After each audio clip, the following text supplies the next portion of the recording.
सकाळचे 8 वाजले. आज उशीर झाला आहे. चला मी तुम्हाला दाखवतो ब्लॉग. चॅनलवर नवीन असेल सबस्क्राईब करा, लाईक करा. चला भेटू ब्लॉग करा. या ठिकाणी एक माणूस जे की पक्ष्यांना हे टाकतोय. तर या ठिकाणी मी काही कावळ्यांना घाटी आणली. तिथे तर खारुताई पण होती. मी ते खारुताईला बी टाकली. घाटी बघू शकता तुम्ही, एकदम मस्त वाटलं. त्यांना घाटी टाकली आणि ते खात आहेत सर्वजण. आणि सर्वजण आता येतील आणि खातील. जेणेकरून सर्वांना मी घाटी टाकली. आणि काही माणसं पाहत आहेत, जे की 3 माणसं आहेत.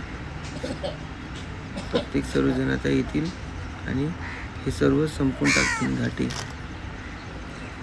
आणि या ठिकाणी बघू शकता तुम्ही सर्वजण, हे सकाळचं दृश्य आहे. आणि काही मुलं आहे जे की ग्राउंडवर, आता जरा पाऊस कमी आहे तर क्रिकेट खेळत आहेत. बघू शकता तुम्ही, हे सकाळचं दृश्य आहे, जे की व्यायाम पण होतो शरीराचा आणि चांगलं राहतं. आणि शरीरासाठी सर्वजण क्रिकेट खेळत आहेत सकाळी. हे आहे ग्राउंड मोठं आणि चिखल आहे सर्व आणि खेळतात, मस्त मजा येते. मी मारला 6 बघितला. हे आहे ग्राउंड. आणि भेटू पुढच्या ब्लॉगमध्ये. तोपर्यंत बाय बाय.